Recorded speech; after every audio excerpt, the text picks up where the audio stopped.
성경 말씀 보시겠습니다. 오늘 성경 말씀은 디모데전서 2장에서 봅니다.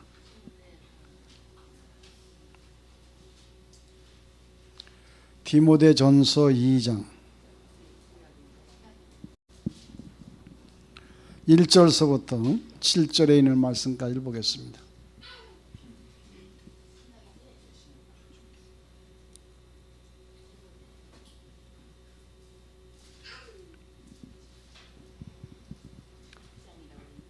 디모데전서 2장 1절서부터 7절에 있는 말씀까지입니다.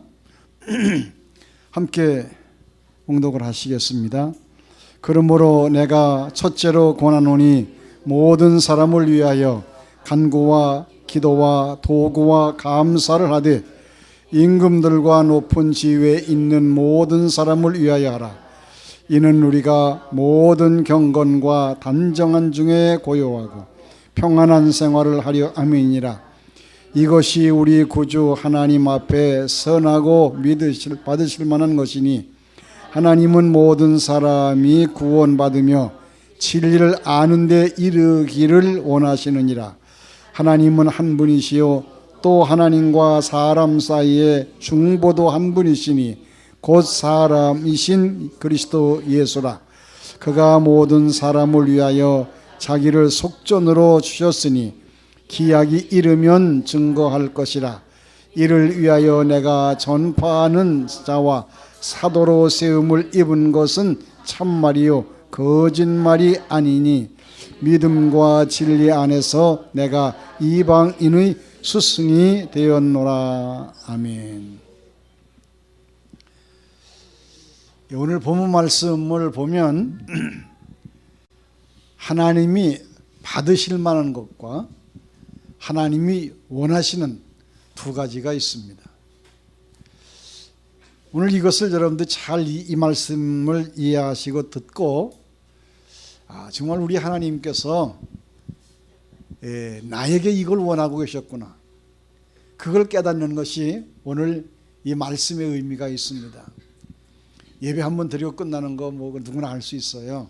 그런데 제가 충분히 설명을 다 드릴 수는 없겠습니다만은 그냥 대략으로 하나님이 받으실 만한 것이 무엇이고 하나님이 원하시는 것이 무엇인가, 그 두 가지만 여러분들이 해답을 듣고 돌아가셔서 그대로 생활하신다고 하면 오늘의 예배가 여러분의 믿음을 굉장히 성장시키는 그런 좋은 기회가 될 수 있으리라고 보여집니다. 그냥 쉽게들 예를 드는 겁니다. 여러분 자녀들이 이 부모님이 원하는 방향으로 잘 되면 부모님만 기쁜 것이 아니라 그 자녀도 기쁘고 성공자가 되는 것입니다. 학생이 학교가 원하고 선생이 기대하는 그런 학생이 된다고 하면 그는 모범 학생이 될 것이고, 그뿐만 아니라 그는 성공자의 길로 열려져 나가게 될 것입니다. 우리가 하나님의 자녀로서 하나님께서 우리에게 기대하시고 이 소원하시는 것을 알고서 그 하나님의 소원을 이루어 드리는 신자가 된다고 하면 우리는 이 세상에서 빛과 소금이 될 것이고 나라의 기둥, 교회의 영광을 돌리는 하나의 보배로운 신자가 될 것입니다. 그리고 신자가 그 교회 목사가 원하는 대로 신앙이 성장하고 봉사하면, 그리고 헌신하면 그런 신자가 된다고 하면 아마도 그 교회는 부흥이 되고 신자는 땅에서 많은 축복을 받으며 살 수 있을 것입니다. 그렇게 수많은 축복의 소리와 복 받으라는 소리를 많이 들었어도 복을 받는 성도보다는 복을 받지 못하는 성도가 더 많습니다. 문제는 성경 말씀이 틀린 것도 아니고 하나님의 약속을 지키시지 않음도 아니고 문제는 본인에게 있습니다. 즉 나에게 있는 것입니다. 여러분 그걸 한번 생각해 보셨습니까? 성경 말씀을 읽으시다가 이 목회자들이 정말 예배 시간마다 증거하고 있는데 저렇게 막 말씀하시고 저런 축복도 있었는데 그럼 나는 뭐냐? 나는 뭐냐? 그렇게 한 번쯤 여러분 생각해 보셨습니까? 그 생각지 못하고 예배드리고 그냥 끝난다고 하면은 교회는 왔어. 그냥 누구나 다 출석은 했어. 그런데 나의 삶 속에는 그 축복이 그냥 성경 속에 있는 하나의 글씨에 지나지 않습니다. 오늘 본문 말씀을 통해서 하나님의 소원을 들어드리는 성도가 되는 은혜가 있는 시간이 됐으면 얼마나 좋을까.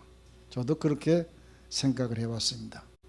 수요일 나오시는 분들은 뭐 항상 정해져 있잖아요. 근데 이것은 남의 것이 아니라 나부터 오늘 저녁에 나오신 요 숫자만이라도 이것만 실천하면은 우리 교회가 달라지고요. 여러분들의 가정이 변화가 일어나는 것입니다. 첫째, 우리 하나님은 우리가 기도하는 신자가 되기를 원하십니다. 그러니까 그렇잖아요. 내가 첫째로 권하노니 1절 말씀, 내가 첫째로 권하노니 모든 사람을 위하여 기도와 도구와 감사를 하되. 여러분 모든 사람을 위해서 기도하시고 간구하면서 도구의 기도를 하셨습니까? 이렇게 기도의 제목을 지르고 리레이 기도를 해놓고 하지만은 이게 하나님이 원하시는 바예요. 사도 바울은 디모데에게 그걸 분명히 전해주잖아요. 내가 첫째로 권하노니 하면서, 즉 하나님께서는 원하시는 바가 있다고 하면 모든 사람을 위해서 간구하고 도구의 기도를 드리고 감사하는 그것을 원하고 있으시는 거예요. 자, 그러면 첫째 기도의 대상을 말씀하고 있죠. 임금들과 높은 지위에 있는 모든 사람을 위하여 하라고 했습니다. 왜 이들을 위하여 기도하라고 하셨습니까? 이유가 간단하게 적혀 있어요. 말씀하잖아요. 이는 우리가 모든 경건과 단정함으로 고요하고 평안한 생활을 하려 함이니라. 기도하는 이유가 있어요. 왜 기도를 하느냐?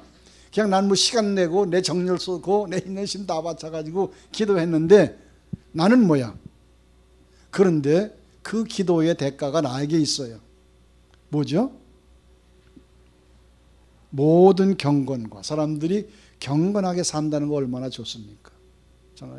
경건한 삶, 단정, 고요, 평안한 생활을 하기 위해서 아마 우리 인간 사회생활 속에서 그 사람의 삶이 경건하고 정말로 분명히 단정하고 고요한 삶을 살고 평안한 생활을 하는 것이, 이것이 이보다 더 큰 행복이 어디 있고 이보다 큰 저기가 복이 어디 있겠습니까?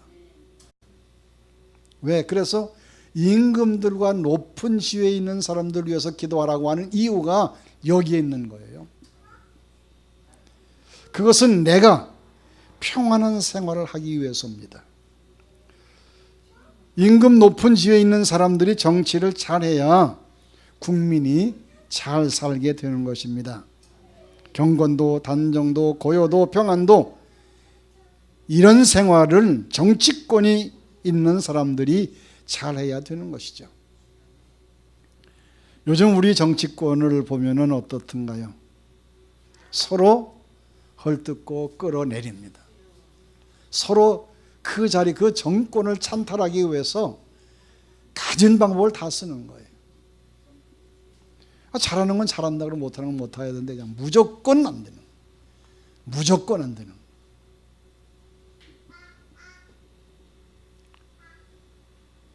그리고 지금도 와서 우리는 뭐라죠? 민주주의 무슨 30년 전 독재 유신 이걸 말하고 있습니다. 이건 말도 안 되는 얘기죠. 우리나라만큼 민주주의 혜택을 부리고 사는 국민들이 없습니다. 무슨 소리라도. 지금은 대통령을 욕해도 그러잖아요. 저 북한에서는요, 고모부 장성택이가 아주 새파란 그 34살 2살짜리가 와가지고 있는데 그 앞에서 졸었다고 그냥 고사포로 쏴 죽이지 않았어요? 저놈을 모독했다고요. 그게 독재입니다. 그게 독재예요. 여기는 그냥 대통령 불러가라, 뭐 대통령 시켜라, 뭐 박근혜 나와라 막 그러더라도 그거 자보다 족치는 사람은 없어. 저짝에 가서 북한에 가서 김정은이 나와라, 김정은이 불러가라 그랬다가는 아마 그건 그냥 어디 갔는지도 모를 거예요. 그 시간으로. 그게 독재입니다. 그래서 이들을 위해서 기도하는 것이 하나님이 받으실 만한 것이다 그랬어요. 오늘 보니까 그 말씀을 했습니다. 이것이 우리 구주 하나님 앞에서 선하고 받으실 만한 것이니 라고 했습니다. 하나님이 받으실 만한 것은 다른 거 아닙니다. 높은 지위에 있는 사람들, 그 사람들을, 모든 사람들을 위해서 기도하라고 했습니다. 그러므로 우리 하나님의 자녀들은 어떤 정권이든 간에 신앙의 자유만 보장하는 정권이라고 하면 반정부 데모나 노사투쟁하지 않는 것이 좋습니다. 지난번들에 뭐 총파업들 많이 하고 막 데모도 많이 하고 그러는데 부산에서 막 데모하는데 어떤 이제 한 50대 된 아주머니가 나와서 데모하는 사람들 왜 이렇게 사람 못 살게 데모하냐 그러니까 왜 데모하느냐 그러니까 그 데모한 사람이 그러잖아요. 못 살아서 그렇다고. 그 양반이 하는 얘기가 뭐죠? 그럼 얼마나 잘 살면 되겠냐. 지금 우리가 이만큼 살고 있는데 얼마나 더 잘 살려고 하느냐 그러잖아요. 그러니까 데모대가 말을 못 하더라고요. 얼마나 더 잘 살려고 합니까? 데모하면 더 잘 삽니까?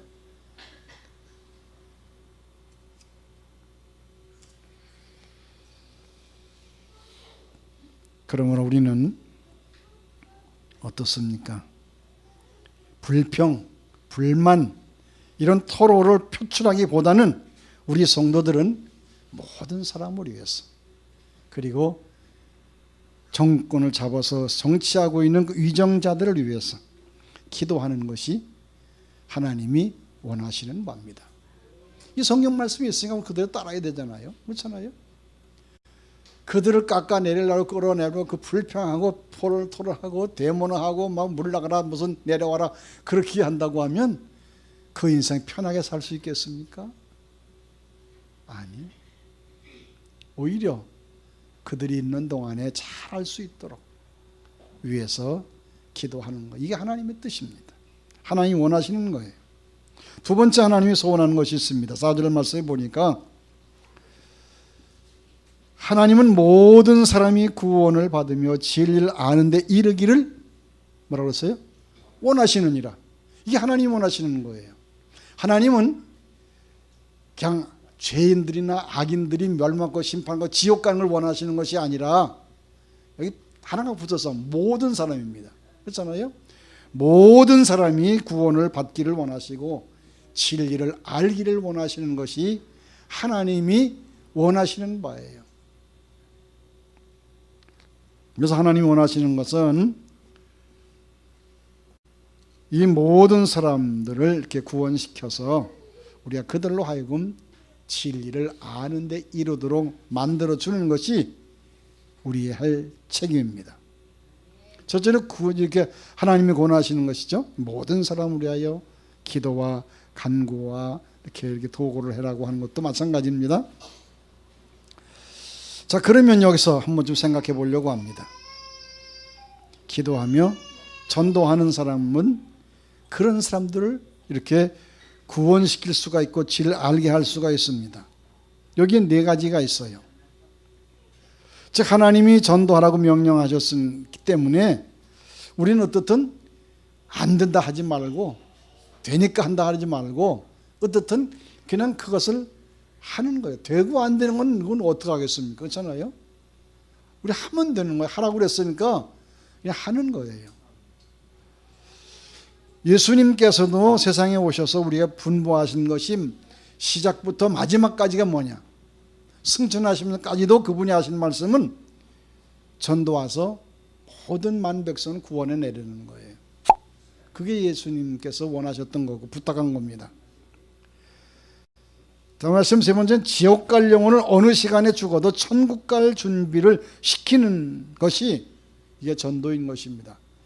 차츰차츰 가다가 시간 가다가 그냥 구원받지 못하고 죽는다고 하면 그건 분명히 어떻게 되죠? 지옥 가는 거예요. 한 번 그 사람을 구원시켜 놓고 죄 사함 받으면 언제 어느 때 그 생명이 이 땅에서 거두어진다 할지라도 그는 지옥으로 가지 아니하고 천국으로 가는 거예요. 그런 사람을 천국 가는 사람을 만들려는 거예요. 이 교회가 이 일을 해야 되는 것입니다. 세상 사람들이 지옥 갈 사람을 천국 갈 사람을 만들어 놓습니까? 아니요. 그 사람들은 못해. 할 수도 없고 또 그 사람들이 할 이유가 없어. 오직 오늘 우리에게 부탁하신 거예요. 그래서 교회는 왜 세워지느냐? 왜 세워지느냐? 바로 그겁니다. 지옥 갈 영혼을 천국 갈 영혼으로 바꾸어 놓는 그 일을 하기 위해서 주님이 이 땅에 교회를 세우신 거예요. 그게 교회의 목적입니다. 이 땅에는 무신론자들이 지난 찬양예배 때 말씀드렸죠. 종교를 갖고 있는 사람은 빼고 70억 가운데 무신론자들이 약 11억이에요. 신이 없다고 믿는 사람들. 이런 사람들과의 논쟁 속에서 하나님을 찾는 믿음으로만 이길 수가 있기 때문에 전도를 해야 되는 것이죠. 그냥 이 전도는 언젠가는 그 메아리가 쳐서 그 심령에 들어갑니다. 안 될 것 같은데도 되는 거예요. 오늘 내가 아무에게 예수 믿고 구원받고 교회하고 예수님 이름 부립니다 라고 전했는데 그 자리에서는 부인하겠죠. 예, 믿어야죠. 예, 믿습니다. 그런 사람은 죽을 때까지도 못 믿어. 그러나 반대하는 사람들은 쉽고 꺼져요. 그럼 그런 사람들과는 언젠가는 한 번쯤은 그 심령 속에 부딪힘이 있습니다. 그때 그들은 회개할 수 있는 기회가 있어요. 그래서 전도는 해야 됩니다. 지혜로운 신자는 하나님 원하시는 뜻을 아는 신자입니다. 내가 믿는 하나님, 나의 하나님은 내게 무엇을 원하고 계신가? 그 뜻을 알고 행하는 신자가 지혜로운 신자입니다. 여러분 그걸 아셔야 됩니다. 그래서 우리가 어떻든 전도를 힘써야 된다라고 하는 것을 잊지 마시기를 바랍니다. 이 하나님의 뜻의 성경이 그대로 나타나 있는데 그것을 모르고 그냥 세상 방법대로 세상 생활을 한다고 하는 것은 아주 위험한 신앙이죠. 지혜로운 성도는 날마다 성경을 배우고 연구해서 하나님의 소원을 즉 진리를 아는데 힘써야 한다라고 하는 것입니다. 이 세 번째는 진리의 말씀대로 행하는 신자가 되기를 원하고 계십니다. 이 성경 지식이 풍부한 것을 누가 탓하겠습니까? 그게 참 좋습니다. 그러나 이 많이 안다고 했을 때 그 안다고 하는 것만큼 그에게는 어떻든 열매를 맺어야 된다라고 하는 것이죠. 즉 다시 말하면 이 열매를 맺는다라고 하는 것은 어떤 성경 공부, 그 성경 지식이 풍부한 데 있는 것이 아니라 성경대로 생활하고 적용해야 열매를 맺게 되는 것입니다. 성경을 알고 있는 진리를 알고 있는데 내 생활에 나타난 바른 열매가 없다라고 하면 그건 못하겠어요. 우리나라 교회 성도들은 성경을 참 많이 알고 있을 뿐만 아니라 성경을 달달달 내고 목회자들보다도 오히려 성경을 더 많이 읽고 많이 알아요. 문제는 어떻죠? 어려서부터 주일학교, 중고등부, 청년부, 미션스쿨 각종 큐티에서 성경을 많이 하고 있습니다. 그러므로 성경 상식은 풍부합니다. 그러나 실천력이 부족합니다. 아는 것만큼 열매가 없어요. 즉 교회에서 직분을 받는 것도 중요하지만 그 직분에 사명감을 갖고 열매를 맺는 신앙생활을 해야 되는 것입니다. 성경 말씀을 많이 하고 진리를 많이 알고 기도는 많이 했는데 아무 믿음의 열매가 나타나는 게 없어. 그러면 어떤 결과가 오느냐? 사람들은 그것을 잘 모르더라고요. 입만무성한 무화과입니다. 입만무성한 무화과는 나중에 어떻게 되죠? 찍어버리며 당하는 거예요. 우리 이 한국교회 성도들을 아마 주님께서 보신다고 하면 뭐라고 비유하실까? 주님, 우리나라 성도들을 무엇에 비유하십니까? 그렇게 물는다고 하면 아마 주님은 아마 그냥 거침없이 입만 무성한 무화과 나무와 같도다. 그러실 것 같아요. 여러분 그거 한번 생각해 보지 않으셨습니까? 내가 알고 있기는 많이 아는데 수많은 설교를 듣고 말씀을 들어봤는데 성경 공부를 내가 얼마나 많이 했는데 그런데 거기에 따르는 열매가 없었다고 하면 결과적으로 내 모습은 입만 무성한 무화과 나무와 같도다라고 한탄하며 통회하며 기도하셔야 될 것입니다. 신자답게 사는 행실의 열매가 훨씬 더 중요하다라고 하는 것입니다. 말로만 떠들어대고 성경을 많이 배우고 많이 안다고 하면서 행함이 없으면 그건 무언가 잘못되어 있습니다. 성경 지식은 많은데 생활에 전혀 상관없이 살고 있다고 하면 아무런 열매를 맺지 못한다고 하면 아마도 그 신앙에 큰 문제가 있을 것입니다. 나를 희생하며 말씀대로 행하는 성도가 많은 교회가 건강하고 든든하게 서갈 수가 있는 것입니다. 그러나 성경 지식만 믿고 행실은 반대로 사는 성도가 많은 교회는 곳곳에서 문제가 생기며 항상 그 교회는 분쟁의 불씨를 안고 있습니다. 열매는 땀과 눈물로 심어야만 거두는 것입니다.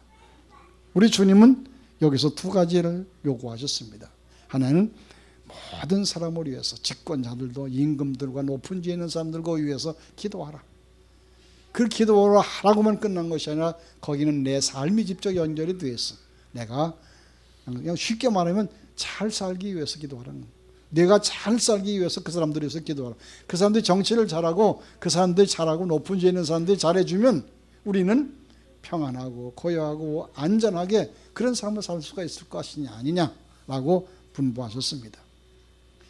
두 번째는 모든 사람들 구원받고 진리를 아는 사람들이 되기 위해서 그들에게 전파하라고 하는 것입니다.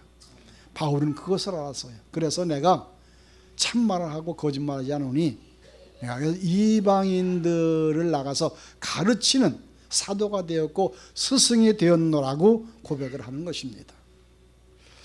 그러면 우리는 그렇게 생각해야 되죠. 우리는 사도도 아니고 그렇잖아요. 그러면 어떻습니까? 우리는 그들보다도 저들보다도 우리는 먼저 우리가 복음을 받아들였어.